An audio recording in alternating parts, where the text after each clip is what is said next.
"Where do you think you're going?" I asked Harold, my husband of 20 years, as he packed his bag without meeting my eyes. "I need some space, Eliza. I'll be staying with my mother for a while," he replied coldly, zipping up the suitcase with finality. My heart sank as the words hung in the air, their weight suffocating. The man I had shared a life with, the one I thought I knew better than anyone, was suddenly a stranger. With those few words, my entire world shifted on its axis, leaving me grasping for purchase in a reality that no longer made sense. Harold turned and walked out the door without another word, leaving me standing in the middle of our bedroom, surrounded by the remnants of a life I had taken for granted. The ticking of the clock on the nightstand seemed deafening in the silence he left behind. I sank onto the edge of the bed, my hands trembling as I tried to process what had just happened. How could he just leave like that, without any explanation or warning? What had I missed? What signs had I been too blind to see? A knock at the front door jolted me from my daze, and I hurried to answer it, desperate for some semblance of normalcy.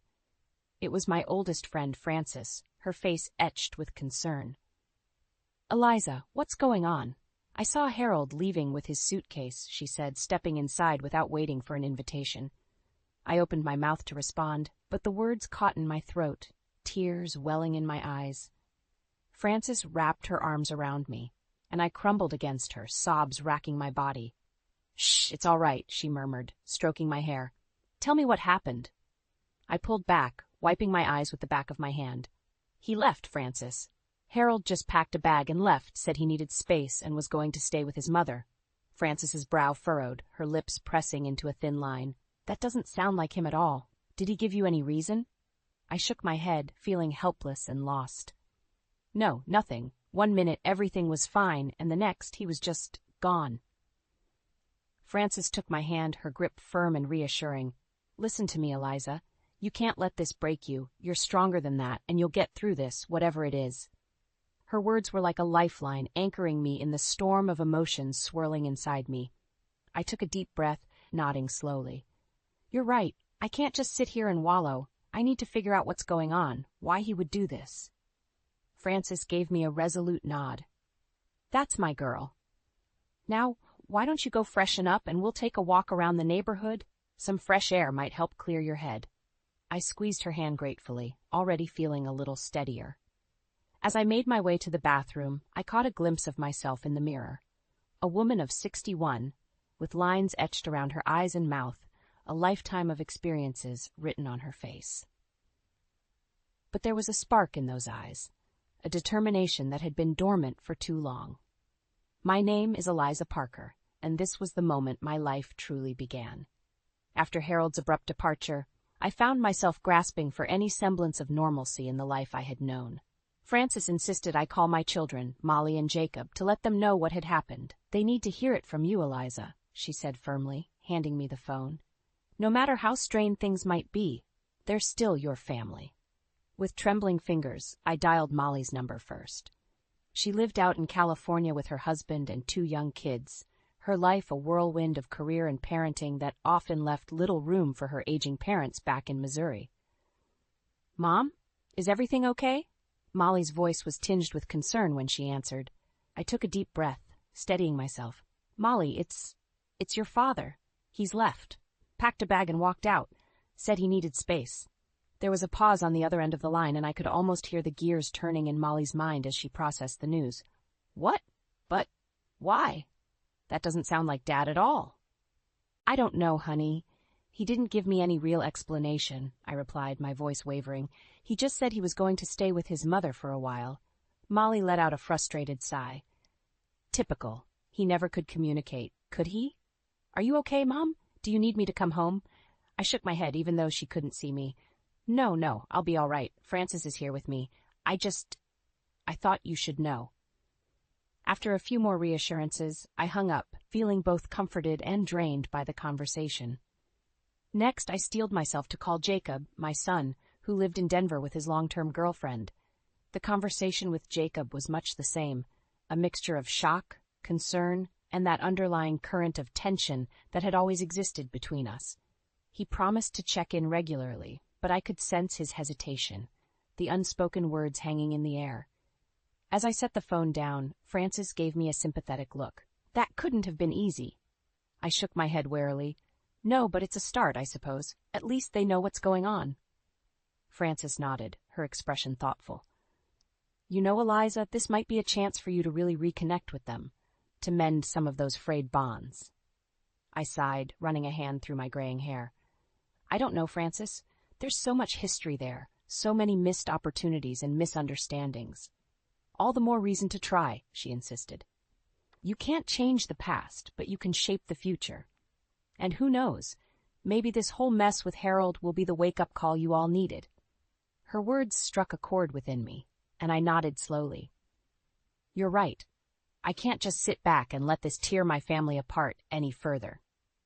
With renewed determination, I began sorting through the clutter in the study, searching for any clues that might shed light on Harold's sudden departure.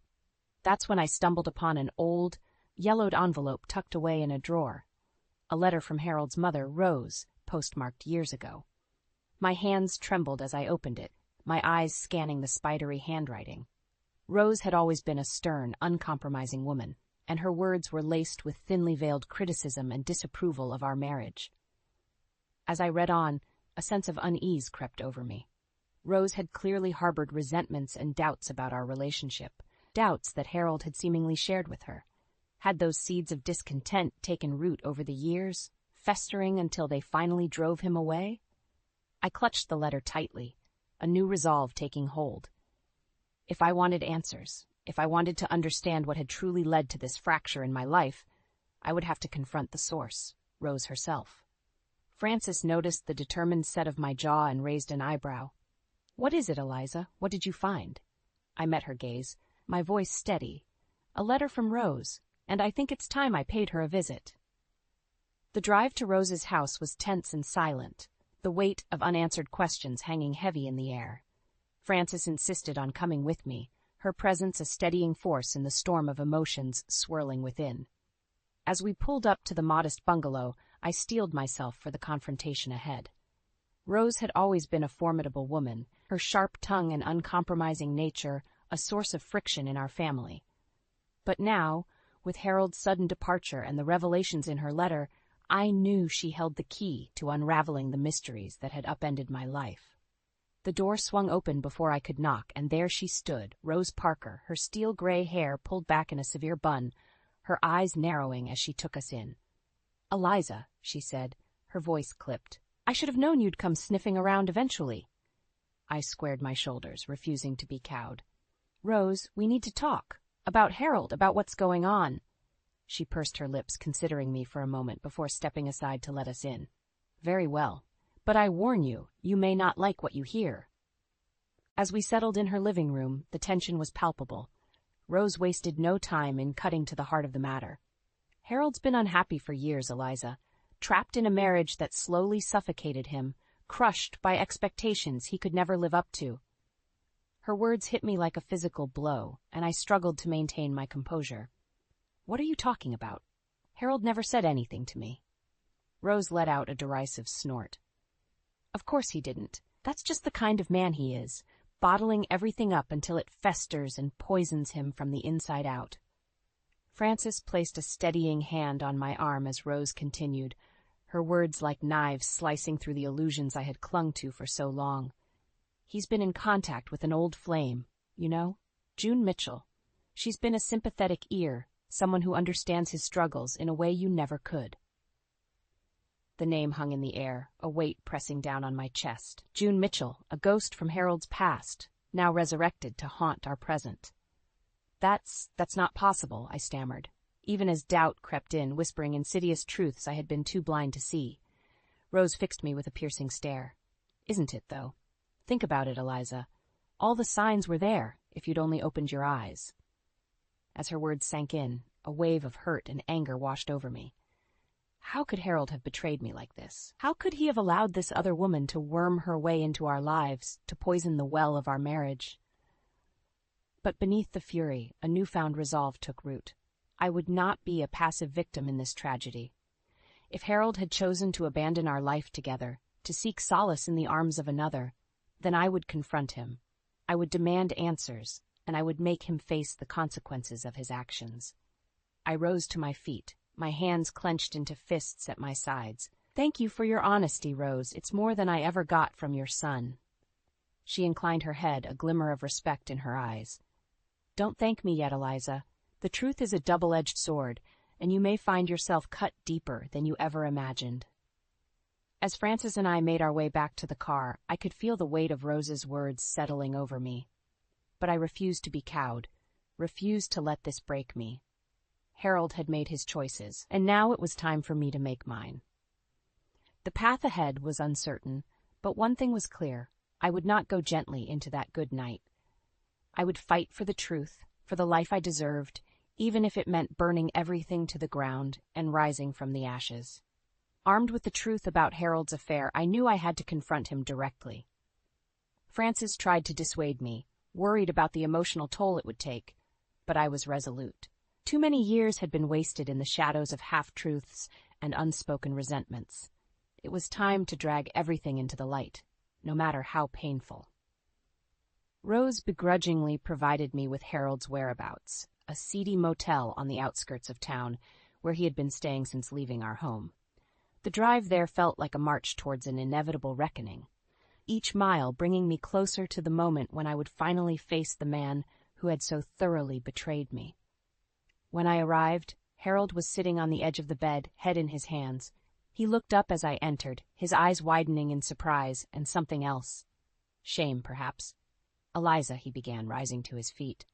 "What are you doing here?" I held up a hand, cutting him off. "Don't bother with the pleasantries, Harold. I know about June. I know you've been carrying on an affair with her behind my back." His shoulders slumped, and he averted his gaze, unable to meet my eyes. "How did you find out?" "Does it matter?" I snapped. "What matters is that you lied to me, betrayed my trust in the most fundamental way. How could you do this to me, Harold, to our marriage?" He shook his head slowly, his expression a mixture of regret and resignation. "It wasn't supposed to happen like this. June, she understood me in a way you never could. She made me feel alive again, like I wasn't just going through the motions." His words cut deep, but I refused to let him see how much they stung. "So that's your excuse? You threw away decades of marriage because some other woman made you feel good about yourself?" Harold sighed, running a hand through his thinning hair. "It's more complicated than that, Eliza. Our marriage has been dying a slow death for years, and you know it. We've been drifting apart, living separate lives under the same roof. June was just an escape." I clenched my fists, fury rising within me like a tidal wave. "An escape? Is that all I was to you, Harold? A prison to be escaped from?" He opened his mouth to respond, but I wasn't finished. "You know, I found June's letters to you. All those poisonous words, planting seeds of doubt and resentment, encouraging you to leave me. She manipulated you, Harold, played on your weaknesses like a virtuoso." For the first time, I saw a flicker of uncertainty in his eyes, a crack in the facade of indifference he had been projecting. "What are you talking about? June would never—" I let out a bitter laugh. "Of course she would. She's been jealous of me for years, ever since we were young. This was her twisted way of finally winning, of taking you away from me." Harold shook his head slowly, realization dawning on his features. I had no idea. She made it seem like she was just trying to help me find happiness." "Well, now you know the truth," I said, my voice hard as steel.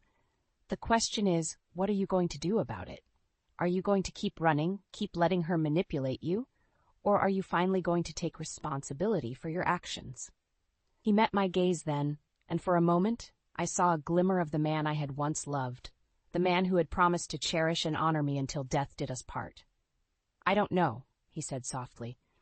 "I've made such a mess of things, Eliza. I don't know if I can ever make it right." I held his gaze, my jaw set with determination. "That's up to you, Harold. But I'll tell you this. I'm done being a victim in this story. If you want to keep wallowing in self-pity and letting June pull your strings, be my guest. But I'm taking my life back, with or without you." With that, I turned and walked out, leaving him to ponder the wreckage of our life together. As I stepped back into the harsh light of day, I felt a weight lift from my shoulders, replaced by a newfound sense of purpose. The road ahead would be long and difficult, but one thing was certain. I would not be defined by Harold's betrayal or June's twisted machinations. I was Eliza Parker, and I was just getting started. After my confrontation with Harold, a fire was lit within me. I was done being a passive observer in my own life, allowing others to dictate my path. With France's unwavering support, I began to piece together the full extent of June's manipulations, poring over the letters and emails she had sent to Harold over the years. The more I uncovered, the sicker I felt. June had been slowly poisoning Harold's mind, planting seeds of doubt and resentment, preying on his insecurities and fears of failure. Her words were like a carefully crafted web, ensnaring him deeper with each passing year until he could no longer see the truth. That vindictive snake, Frances spat as we read through the latest batch of letters. She's been playing the long game, waiting for her chance to strike.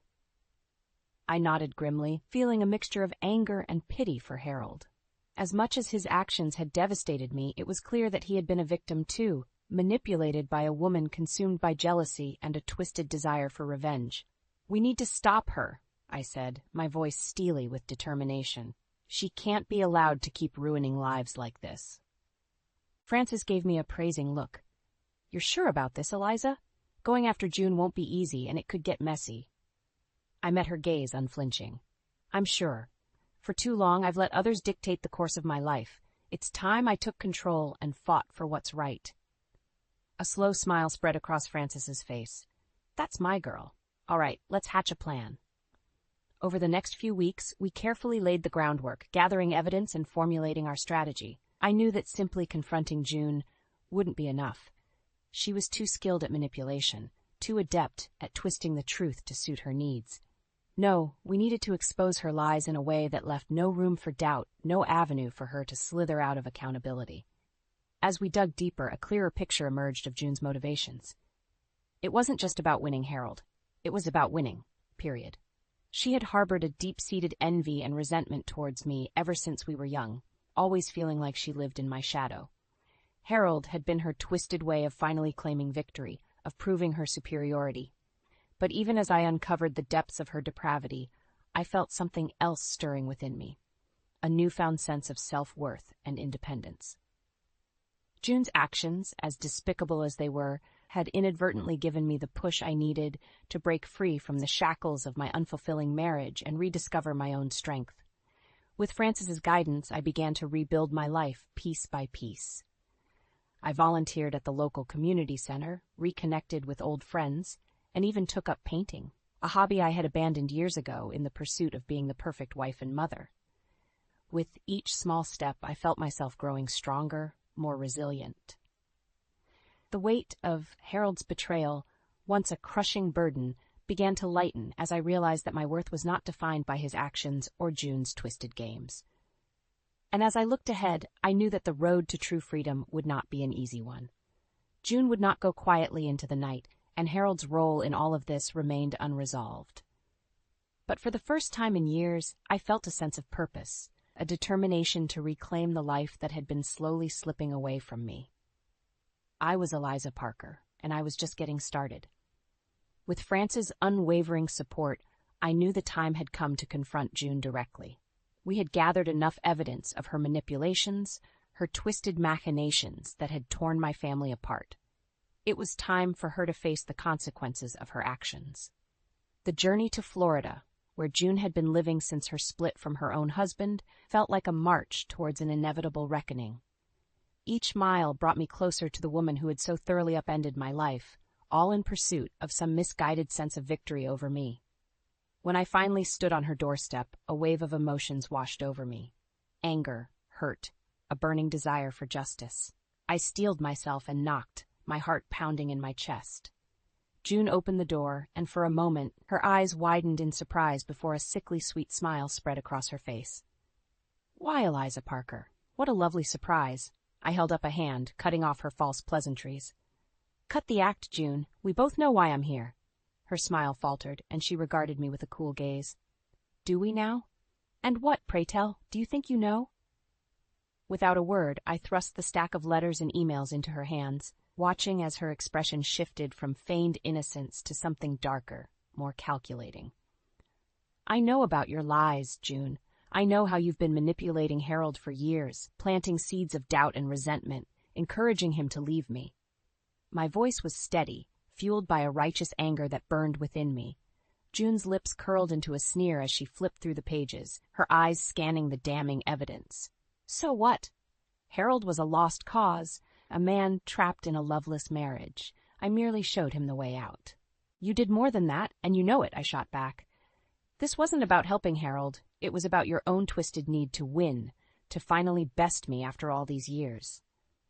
A flicker of something, recognition perhaps, passed over June's features, and for a moment, the mask slipped, revealing the bitter, envious woman beneath. You always had everything, didn't you, Eliza? She spat, her voice dripping with venom. The perfect husband, the perfect life, while I was left with the scraps. Well, not anymore. I took what was yours, and there's nothing you can do about it. Her words hit me like a physical blow, but I refused to back down. You're wrong, June. You may have taken Harold, but you'll never take my self-worth, my dignity. Those are mine, and no amount of your scheming can change that.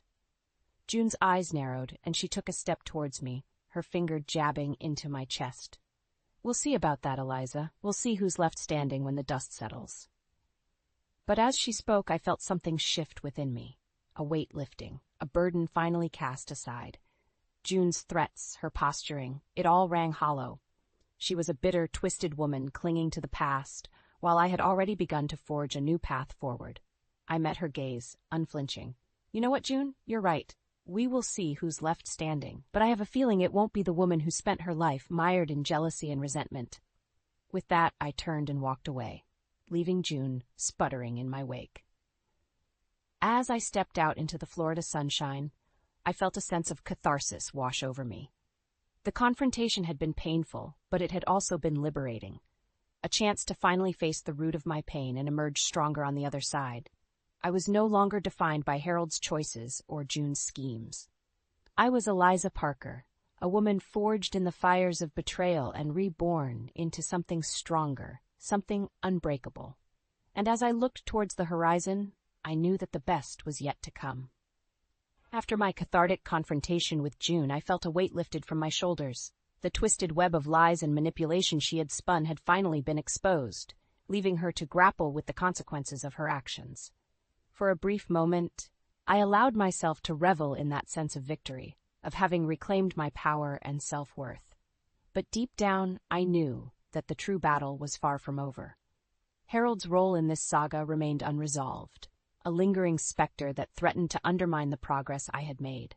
I knew eventually I would have to face him again, to confront the man who had so thoroughly betrayed me and decide once and for all whether our marriage was worth salvaging.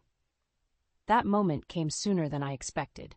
I had returned home from Florida, my mind still processing the events of the past few weeks, when the doorbell rang. Francis, ever my steadfast companion, answered the door, only to usher in a haggard-looking Harold. "Eliza," he said, his voice thick with emotion, "we need to talk."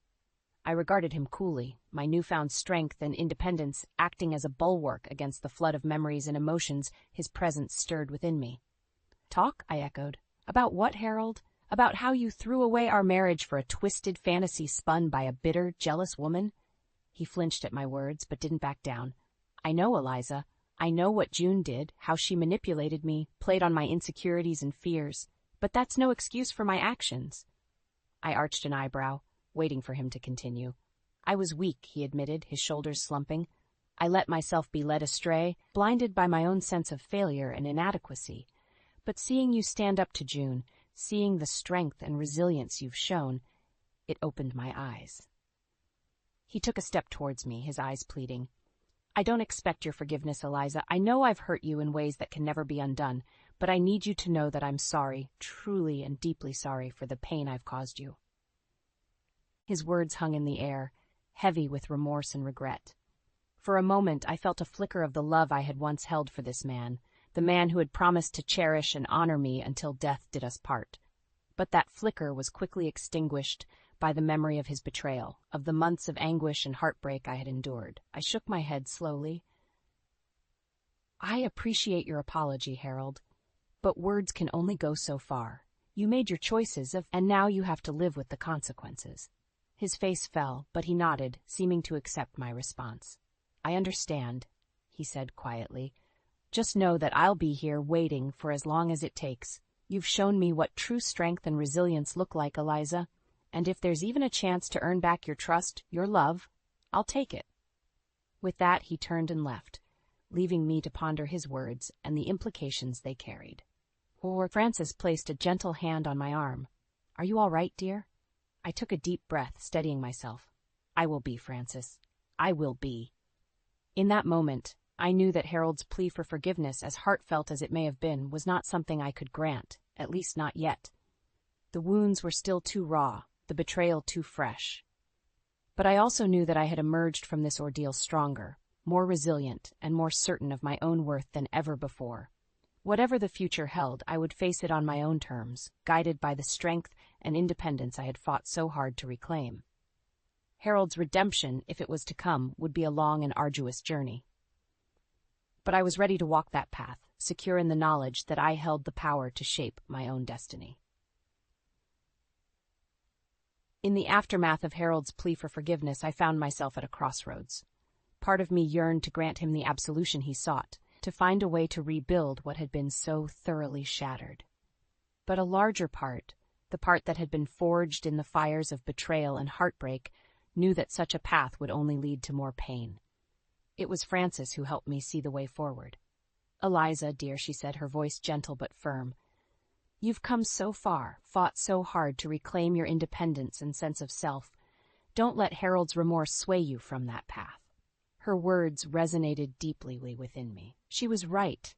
I had clawed my way back from the brink, emerging stronger and more resilient than ever before. To simply forgive Harold, to slip back into the patterns of our old life, would be to undo all that hard-won progress. And so, with a heavy heart, I made the decision to keep moving forward, to continue forging my own path without the weight of Harold's baggage holding me back. It was a choice that brought both pain and liberation. The pain came from the lingering tendrils of love and attachment that still bound me to the man I had once sworn to cherish until death did us part. But the liberation, that was a heady draught, a taste of the freedom I had so desperately craved. With Francis's steadfast support, I turned my focus inward, mending the frayed bonds with my children, Molly and Jacob. Years of neglect and misunderstanding had driven wedges between us. But now, in the wake of my own personal rebirth, I was determined to bridge those divides. It wasn't easy. Old wounds ran deep, and there were times when the hurt and resentment threatened to overwhelm us all. But slowly, steadily, we chipped away at the walls that had separated us, rediscovering the love and connection that had been buried beneath the rubble of our fractured family. And through it all, Frances was there, a steadying presence, a reminder of the importance of living authentically and without regret. Her own life, marked by loss and missed opportunities, had instilled in her a wisdom that she freely imparted to me. "Life is too short, Eliza," she would say, her eyes shining with a bittersweet melancholy. "Too short to waste on bitterness and resentment. Cherish the moments you have, and never let fear hold you back from living fully." Her words proved prophetic, for not long after, Frances passed away, leaving a void in my life that could never truly be filled. But even in her absence, her legacy lived on, a guiding light that illuminated my path forward. It was in the wake of her passing that I made the decision to truly embrace the freedom I had fought so hard to attain. I packed a bag and set out on a solo journey, a pilgrimage of sorts, to a small coastal town where the rhythms of the ocean promised to soothe my weary soul. There, amidst the crashing waves and salty air, I found a peace that had long eluded me. I spent my days walking along the beach, journaling and simply existing in the present moment, unburdened by the ghosts of my past. It was during those quiet moments that I began to truly understand the depth of my own strength, the resilience that had carried me through the darkest of times. And as I looked towards the horizon, I knew that my journey was far from over, but for the first time in a long time, I welcomed the unknown with open arms, ready to embrace whatever life had in store. For I was Eliza Parker, a woman reborn, and the best was yet to come. You think you know someone, and then one day you overhear a truth so sharp, it cuts the foundation of what you thought was real. That's what happened to me on a sunny Saturday afternoon in June, at what should have been a joyful family gathering to celebrate my brother Derek's engagement to his girlfriend Elise. I arrived at my parents' house around noon, a bottle of champagne in hand. Derek greeted me at the door with a huge smile. "Marla, you made it." We hugged, and I followed him inside, where a few relatives were already mingling in the living room. I scanned the room for Elise and spotted her in the kitchen with my mom. "I'll be right back. Just going to put this in the fridge," I told Derek, heading to the kitchen. As I approached, I overheard Elise's voice, low and mocking. "And did you see that tacky ring he got me? I mean, you'd think with all his supposed success he could afford something halfway decent. But hey, once we're married, it's just a matter of time before I have access to the real money." I froze in the doorway, my stomach dropping. I couldn't believe what I was hearing. Elise, the woman my brother was about to marry, was only after his money? I ducked back out of view before they noticed me, my mind reeling. "Marla, there you are." Derek appeared beside me, startling me. "Ready to get this party started?" I forced a smile onto my face. "You bet. Let's celebrate." The next few hours crawled by in a haze. I watched Elise mingle and laugh, playing the part of the blushing bride-to-be, while an icy fist clenched tighter and tighter in my gut. I couldn't stand seeing her with her arm looped through Derek's, flashing her ring and gushing about wedding plans, knowing it was all fake. As the party wound down and guests started to leave, I pulled Derek aside. "Hey, can we talk for a sec, privately?" "Sure, what's up?" He followed me out to the back patio. I took a deep breath.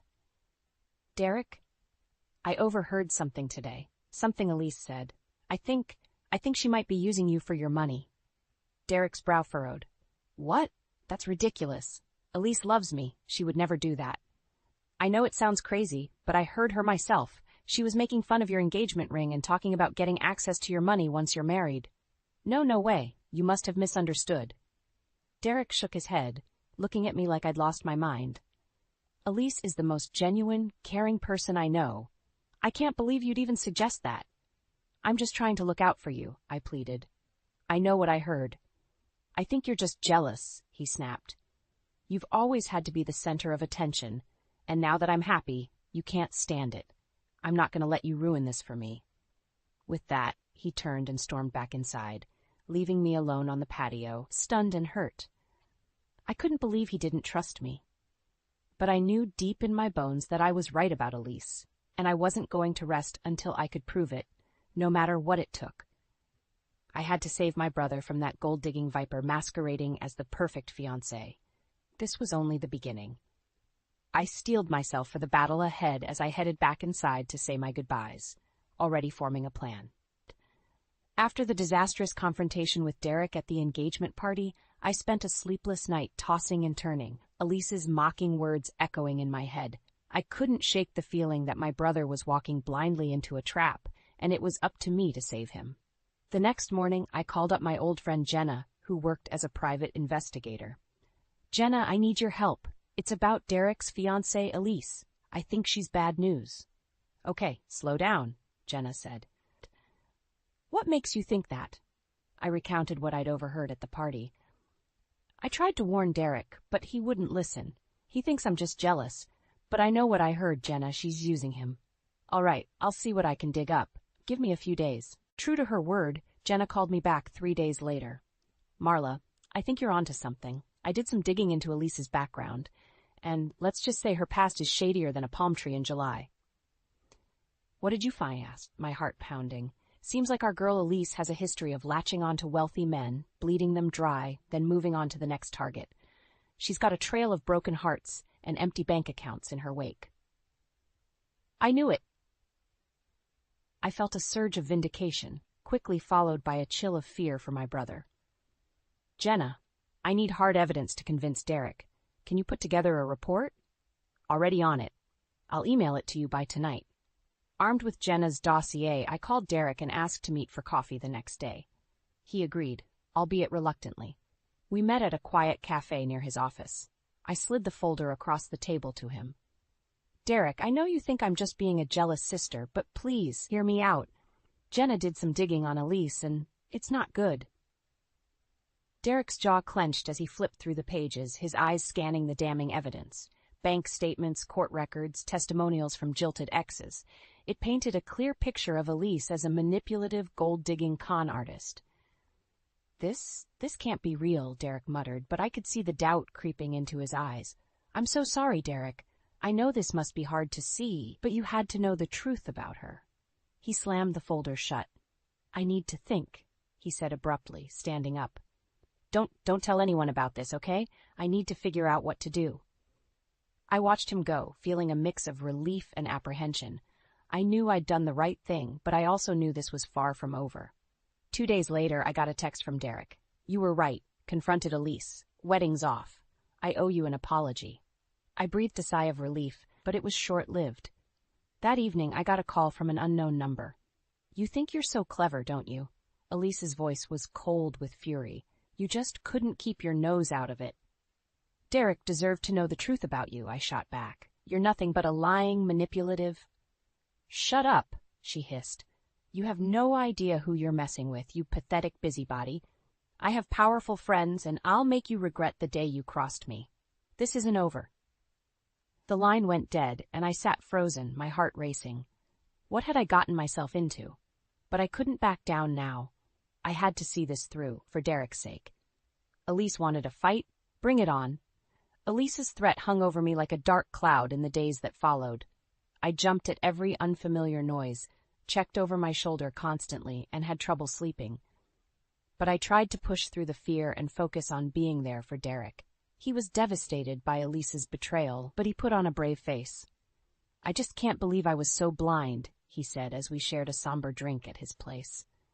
Looking back, there were so many red flags. I feel like such a fool. She had us all fooled, I reassured him.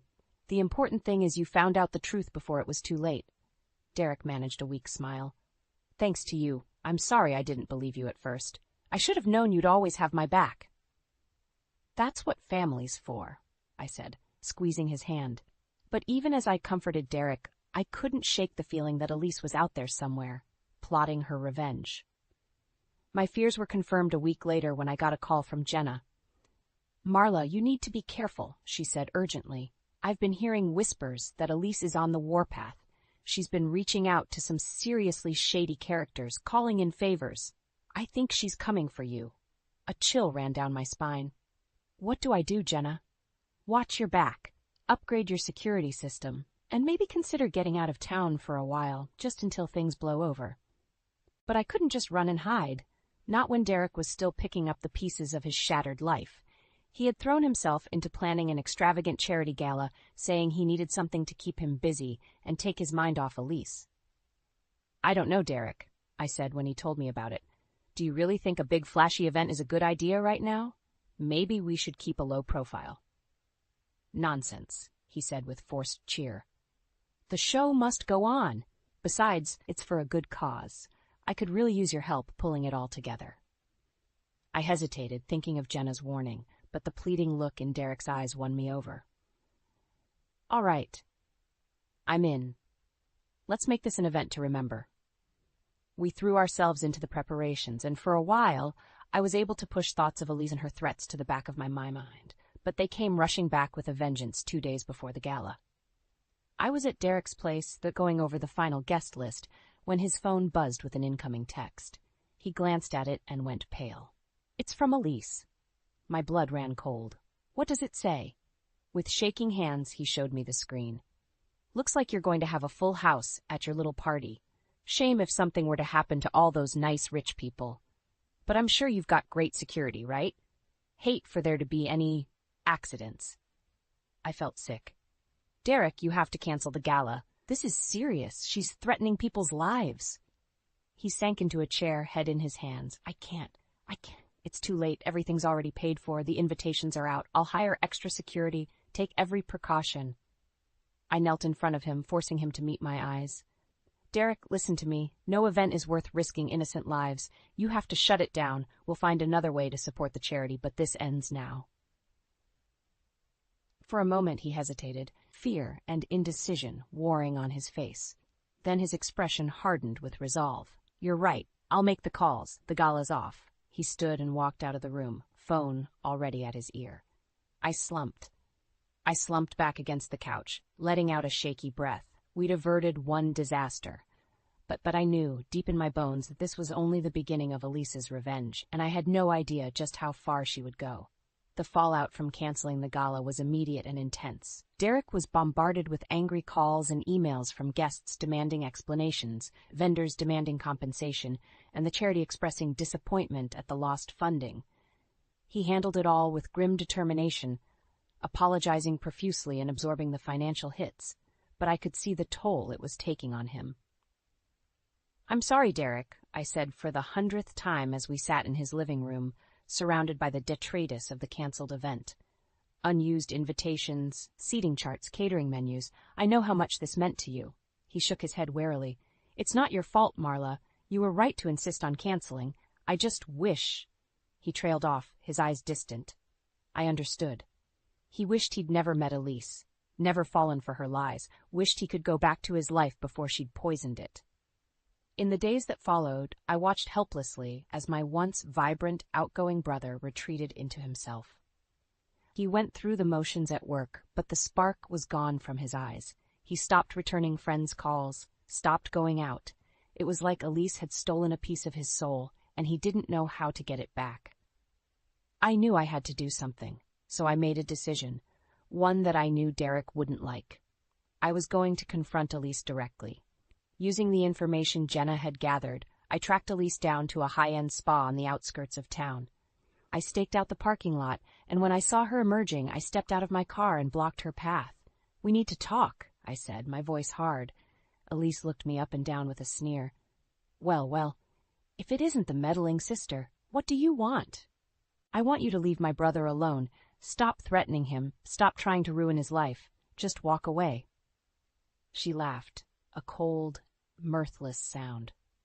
"Oh, sweetie, you have no idea who you're dealing with, do you? You think you can just order me around like one of your little office lackeys?" She stepped closer, her eyes glinting with malice. "I will destroy you. I will take everything and everyone you love, starting with your precious brother, and I will burn it all to the ground, and there's not a damn thing you can do to stop me." My hands clenched into fists at my sides. "You're wrong. Derek knows what you are now. He's done with you." "Is that so? Then why has he been calling me, begging me to take him back?" My heart stopped. "You're lying." Elise held up her phone, showing me her call log. Derek's name, over and over. Poor thing is so broken up about losing me. It's only a matter of time before he comes crawling back.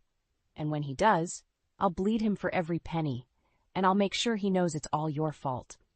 Red rage clouded my vision. Before I knew what I was doing, I lashed out, slapping the phone from her hand. It clattered to the pavement, the screen shattering. Elise's eyes burned with fury. "You'll pay for that, you bitch," she hissed, lunging for me. I braced myself, but before she could make contact, a voice rang out. "That's enough." We both turned to see Jenna striding toward us, a fierce expression on her face. "Elise Stanton, I'm placing you under citizen's arrest for extortion, threats, and multiple counts of fraud." Elise gaped at her. "You can't do that." "Oh, I can, and I am. I've got enough evidence to put you away for a long time. Boys?" She nodded to two burly men who had appeared behind her. "Cuff her." As they wrestled a screaming, cursing Elise into a waiting car, Jenna turned to me. "You okay?" I let out a shaky breath. "I will be. Thank you, Jenna, for everything." She hugged me. "That's what friends are for. It's over, Marla. She can't hurt you or Derek anymore." I wanted to believe her, but as I watched the car carry Elise away, I couldn't shake the feeling that this was far from the end. If anything, the real battle was just beginning. Elise's arrest should have been the end of it, but deep down I knew better.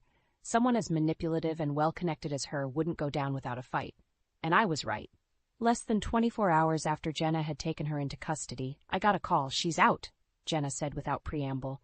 Somehow made bail. My blood turned to ice in my veins. "How is that possible? I thought you said the evidence against her was airtight." "It is," Jenna said grimly, "but seems she's got friends in high places. Some hotshot lawyer swooped in, greased some palms. I'm sorry, Marla. I thought we had her." I took a deep, steadying breath. "It's not your fault, Jenna. You did everything you could. This just means we have to be extra careful. She'll be coming for us now." for me. I hung up and immediately called Derek, warning him about Elise's release and pleading with him to be cautious and alert. He was shaken but resolute. "We won't let her terrorize us anymore," he vowed. "It's time we put an end to this, once and for all." Easier said than done. Over the next few days, Elise's campaign of harassment and intimidation kicked into high gear. I received threatening messages, my car was vandalized, and I could swear I was being followed everywhere I went. Derek experienced similar incidents. Slashed tires, ominous packages left on his doorstep. It was psychological warfare, designed to make us feel vulnerable and afraid in our own lives. But we weren't about to back down. With Jenna's help, we started gathering even more evidence against Elise.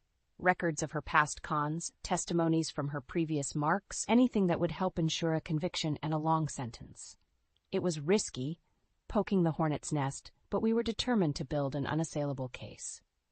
All the while, I was looking over my shoulder, jumping at shadows. The worst part was not knowing when or how Elise would strike. The anticipation was its own kind of torture.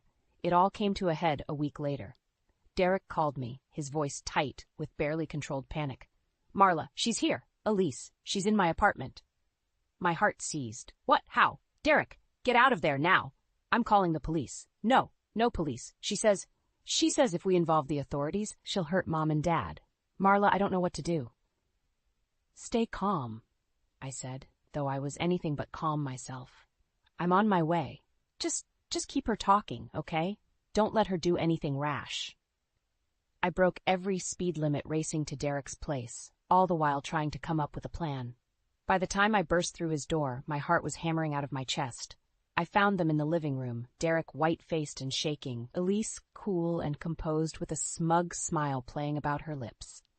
"Ah, Marla, so good of you to join us," she purred. "Elise," I said evenly, fighting to keep my voice steady. "You need to leave, now." She laughed. "Oh, I don't think so. You see, Derek and I were just coming to an understanding, weren't we, darling?" Derek wouldn't meet my eyes, his head down. Elise continued. "Here's how it's going to go. You two are going to drop this little crusade against me. All the evidence, all the witnesses. It all disappears. And in return, I'll let your family live in peace. Refuse. And, well, I can't be held responsible for what might happen to poor, sweet Mom and Dad." Rage and terror warred within me. This was the showdown I'd been dreading and anticipating. The moment of truth. I looked at Elise, at her cruel, triumphant face, and I knew I had a choice to make. Surrender to her threats and live under her thumb forever, or fight back with everything I had and risk it all. In that moment, staring into the face of evil, I made my decision. I squared my shoulders, looked her dead in the eye, and said the words that would change everything. "Bring it on, bitch." Elise's eyes narrowed at my defiance. "You're making a big mistake, Marla. You have no idea what I'm capable of." "No, Elise, you're the one who's mistaken," I shot back, my voice steady, despite the fear churning in my gut. "You've underestimated me, my brother, and the power of the truth, and that's going to be your downfall." I turned to Derek, who was watching our exchange with wide, anxious eyes. "Derek, it's time. We're ending this now." With shaking hands, Derek pulled out his phone and sent a single text. Moments later, the apartment door burst open, and in poured Jenna and a team of police officers. Elise whirled around, her face contorting with rage. "What is this?" she snarled. Jenna stepped forward, a fierce smile on her face. "This, Elise, is a sting operation. We've been recording everything. Every threat, every admission of guilt. It's all on tape." Realization dawned on Elise's face, quickly replaced by pure, unadulterated fury. She lunged at me, screaming incoherently, but the officers were too quick. They had her restrained and cuffed in seconds. As they led her away, Elise twisted in their grip to face me, her eyes burning with hatred. "This isn't over, Marla," she shrieked. "I'll destroy you for this. I'll destroy all of you." Then she was gone, her manic threats echoing in the sudden stillness of the apartment. I turned to Derek, my knees weak with relief. "We did it," I said, my voice barely above a whisper. "We got her." He pulled me into a fierce hug, his whole body trembling. "I'm so sorry, Marla, for everything. I should have listened to you from the start." "It's okay," I murmured, holding him tight. "It's over now. We're safe." But even as I said the words, I knew they weren't entirely true. Elise might be in custody, but her venom ran deep. This wasn't the end. It was just the beginning of a whole new battle. That battle began in earnest at Elise's trial. Despite the mountain of evidence against her, she fought tooth and nail, her high-priced lawyers using every dirty trick in the book to try and discredit our testimony. On the stand, under the heat of the defense's cross-examination, I felt like I was the one on trial. They painted me as a jealous, manipulative sister, twisting my every word against me. But I held firm, clinging to the truth like a lifeline. Derek faced even worse in his testimony, forced to relive the pain and humiliation of Elise's betrayal. But he too stood strong, his voice never wavering as he laid bare the depths of her deceit. And then, the moment we'd been waiting for. Jenna took the stand, and one by one, she presented the recordings, the documents, the irrefutable proof of Elise's crimes. With each piece of evidence, I watched Elise's composure crack, her icy facade melting under the heat of her own incriminating words. In the end, the jury deliberated for less than an hour. When the verdict came back, the courtroom erupted, guilty on all counts. Elise was sentenced to 15 years in prison, with the possibility of more time pending further investigation into her past crimes. As they led her away in cuffs, Elise shot me one last venomous glare. "Rot in hell," she hissed. "Both of you." I just smiled, feeling the weight of months of fear and stress lift from my shoulders. "Enjoy prison, Elise. I hear orange is the new black." Derek and I walked out of the courthouse into the blinding sunlight, hand in hand. It was over. We were free. But as we stepped into the world ready to rebuild our lives, I couldn't shake one nagging thought. Elise still had powerful allies, a network of corruption and deceit. Was this truly the end? Or was it just a temporary reprieve in a war that was far from over? Only time would tell. But one thing I knew for certain, whatever battles lay ahead, Derek and I would face them together. And together, we were unbreakable. The morning after Elise's conviction, I woke to the shrill ring of my phone. Bleary-eyed, I glanced at the caller ID. Derek. A cold knot formed in my stomach as I answered. "Derek, what's wrong?" "Turn on the news," he said, his voice strained. "Now." I fumbled for the remote, my heart pounding. The TV flickered to life, and there she was. Elise, being led out of the courthouse in cuffs, a reporter shoving a microphone in her face. "Miss Stanton, do you have any comment on the allegations that you bribed a juror in your trial?" My blood turned to ice. Bribery? But before I could even process the implications, Elise spoke. "I have been wrongfully convicted," she declared, her voice ringing with righteous indignation. "And I know exactly who's behind this travesty of justice, Marla Newman." The camera cut to a picture of me, and I felt like I'd been punched in the gut. What was she doing? "Marla was obsessed with me, jealous of my relationship with her brother," Elise continued, her eyes wild. "She orchestrated this entire thing to destroy me. She threatened me, blackmailed me, and now she's tampering with the jury to make sure I go down." "That's insane," I shouted at the screen.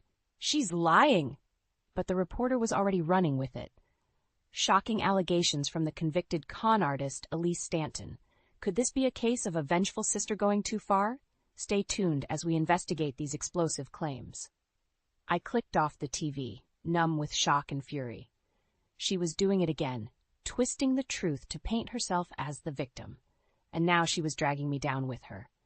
My phone exploded with notifications, texts, emails, social media tags, everyone wanting to know if it was true, if I really was the psycho-obsessed sister Elise made me out to be.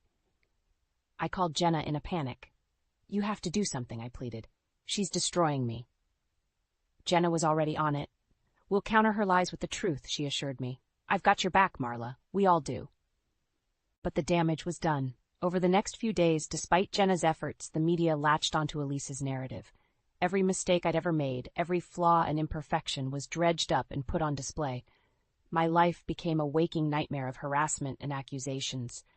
Even Derek began to doubt. "Are you sure you didn't, I don't know, maybe go a little too far?" he asked hesitantly one night. I stared at him, hurt and disbelief rendering me speechless. After everything, how could he even question me? Seeing my face, he backpedaled. "I'm sorry. I didn't mean, I know you'd never do what she's accusing you of. I'm scared, Marla." I softened, pulling him into a hug. "I know. I am too. But we can't let her win. We have to fight." And fight we did. Jenna worked tirelessly to discredit Elise's claims, to prove that the bribery allegations were just another desperate ploy from a cornered liar. Slowly, painfully, the tide began to turn. Then, a bombshell. One of Elise's old associates came forward, offering proof that Elise herself had orchestrated the bribery scandal in a last-ditch effort to force a mistrial and escape justice.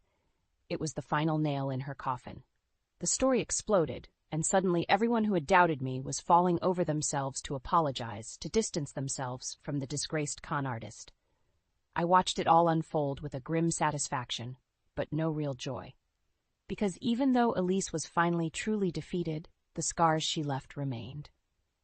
The doubt, the mistrust, the knowledge that someone I had once welcomed into my life could be so manipulative, so cruel. It would take time to heal, to rebuild what she had tried to destroy. But as I sat with Derek, watching as Elise was led away in cuffs once more, I knew one thing for certain. We had won. And no matter what lies Elise tried to spin, no matter what darkness she tried to spread, the truth would always prevail. Derek and I, our bond, was stronger than her hate, and that was a victory she could never take away. In the weeks following Elise's final downfall, life slowly began to return to normal, or as normal as it could be, after everything we'd been through. Derek threw himself into his work, determined to rebuild his reputation and his life. I stood by his side, supporting him every step of the way. But Elise's shadow still lingered. Despite being behind bars, her venom continued to spread. Nasty rumors circulated online. Old associates of hers came out of the woodwork with sordid tales of her past. It seemed her network of deceit ran even deeper than we'd imagined. One day, I received a chilling email from an anonymous sender. "You think you've won, but you have no idea what's coming," it read. "Elise has friends in high places. Watch your back." I showed the message to Jenna, my hands shaking. "It never ends," I said, my voice breaking. "She's still tormenting us, even from prison." Jenna's face hardened with resolve. "We'll find out who sent this," she vowed, "and we'll make sure they face consequences, just like Elise." True to her word, Jenna launched an investigation, and what she uncovered was staggering. Elise's web of corruption extended far beyond what we'd ever imagined. Crooked lawyers, dirty cops, even a judge or two in her pocket. It was a hydra of deceit, and every time we cut off one head, two more seemed to sprout in its place. But we kept fighting. Derek and I gave interviews, telling our story, exposing Elise's lies. Slowly, the tide of public opinion began to turn. Elise's empire crumbled, her allies scattering like rats from a sinking ship. Finally, the day of reckoning came. Elise and her co-conspirators were brought up on a slew of new charges: racketeering, obstruction of justice, witness tampering. It was the trial of the century, and Derek and I were the star witnesses. On the stand, facing Elise once more, I felt a strange calm settle over me. She glared at me, her eyes full of impotent rage, but I stared back unflinching. She had no power over me anymore. "Tell the court what happened, Marla," the prosecutor prompted. And I did. I told my story, our story, holding nothing back. I laid bare every manipulation, every cruel machination, and as I spoke, I watched Elise's face contort with fury, then fear, then finally defeat. The verdict was swift and unanimous. Guilty on all counts. Elise was sentenced to an additional 20 years, her allies receiving similarly harsh sentences.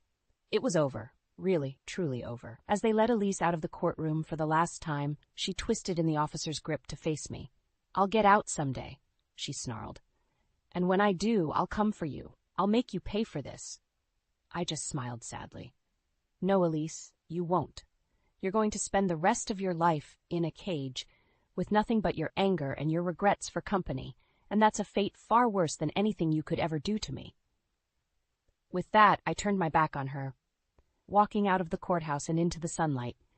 Derek was waiting for me, a tentative smile on his face. "Is it really over?" he asked. I took his hand, squeezing it tight. "It's over. She can't hurt us anymore. We're free." And as we walked away, hand in hand, I felt a lightness in my heart that I hadn't known in years. The nightmare was finally over. And while the scars would always remain, I knew that Derek and I would heal, together. We had each other. We had the truth. And in the end, that was all that mattered. Elise had tried to destroy us, but she had only made us stronger. Our bond was unbreakable, forged in the fire of her hatred.